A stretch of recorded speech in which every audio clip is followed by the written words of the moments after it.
Juan Kapitulo 3, versikulo 3, sumagot si Jesus sa kanya'y sinabi, katotohanan sinasabi ko sa iyo, maliban ang tao'y ipanganak na muli, ay hindi siya makakakita ng kaharian ng Diyos.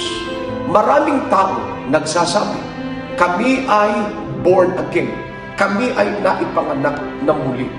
Ngunit ang tanong, paano ba maipanganak muli? Gaya ng sinabi ng Panginoon, hindi makakakita ng kanyang kaharian ang taong hindi maipapanganak muli.